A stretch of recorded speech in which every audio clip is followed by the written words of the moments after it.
مولاي صل وسلم دائما أبدا على حبيبك خير. Assalamu alaikum wa rahmatullahi wa barakatuh. My name is Shahir Malik. My topic is about the suckling period of our Prophet Muhammad sallallahu alaihi wasallam.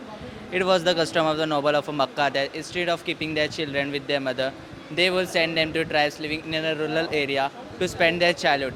It is because they want their children to eat pure food and their bodies and organ could become strong. Also, they could learn the purest form of Arabic like them. For this reason, our beloved Prophet sallallahu alaihi wasallam was handed over to Sayyidina Halima Saada radiallahu ta'ala anha. She belonged to Banu Sa'd tribe, which was the branch of Bani Hawazin. She had the privilege to suckle our Prophet sallallahu alaihi wasallam for almost 2 years. According to some narration, the Sayyidina Halima Saada radiallahu ta'ala anha and 6 other women who also played a role to suckle our Prophet sallallahu alaihi wasallam, all these women were blessed with the treasure of fat. The reward earned by the Sayyidina Halima Saada radiallahu ta'ala anha for suckling our holy Prophet sallallahu alaihi wasallam was that her entire household was blessed with the treasure of fat. Her husband Sayyidina Haris radiallahu ta'ala anha and their son Sayyidina Abdullah bin Haris and their 2 daughters Judama bin Haris and Uneza bin Haris. Judama bin Haris, famously also known as Shaima, she was the elder middle sister of final messenger of Allah.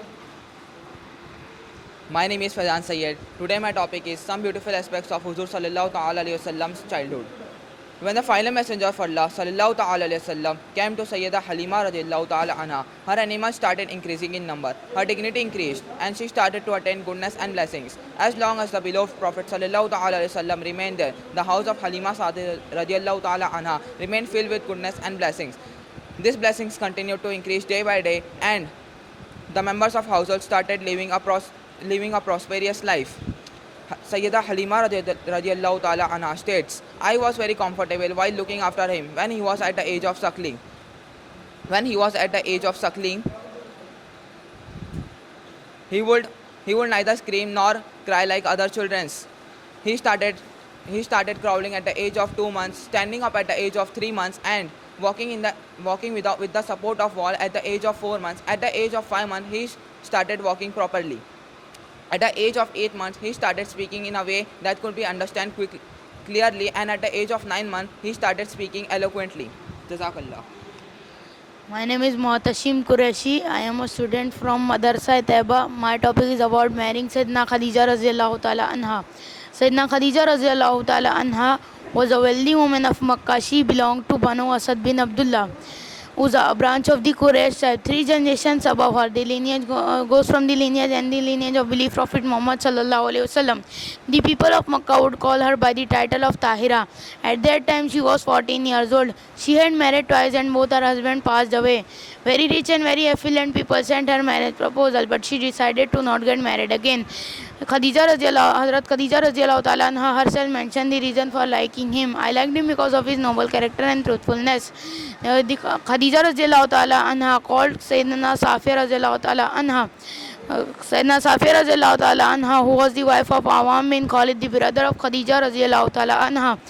Sayyidina Khadija radhiyallahu ta'ala anha called Sayyidina Safia radhiyallahu ta'ala anha to sort some personal details and information about belief Prophet Muhammad sallallahu alaihi wasallam. And then almost 3 months passed away. After returning from the journey of Levant, she sent him a marriage proposal. The belief Prophet Muhammad sallallahu alaihi wasallam mentioned this marriage proposal to his elders and his families and his relatives, and they accepted the marriage proposal, in which his uncle Abu Talib delivered the khutbah and fixed a haq mahur of 20 camels from his own wealth. Jazakallahu khair. Myself Sayyid Shavez. My topic is start of the propagation of Islam and its first stage. First of all, Huzur sallallahu alaihi wasallam secretly invited those people to Islam whom he trusted and who were also acquainted with his circumstances. Under those circumstances, Sayyidatna Khadija radhiyallahu ta'ala anha was the first woman. Sayyidina Abu Bakr radhiyallahu ta'ala anhu was the first free man. Sayyidina Ali bin Abu Talib radhiyallahu ta'ala anhu was the first boy. Sayyidina Zaid bin Harisa radhiyallahu ta'ala anhu was the first freed slave, and Sayyidina Bilal radhiyallahu ta'ala anhu was the first slave to embrace Islam. This way, the propagation of Islam continued secretly. The way a thirsty person rushes towards fresh and cold water, in the same way Devotionally, people rushed towards accepting the invitation of truth, that is Islam. A group of Muslims had been formed over the period of these past 3 years. Huzur Sallallahu Ta'ala Alaihi Wasallam also stayed at Dar al-Arqam, where he would educate and guide all the Muslims. Jazakallahu khair. Assalamu alaikum wa rahmatullahi wa barakatuh.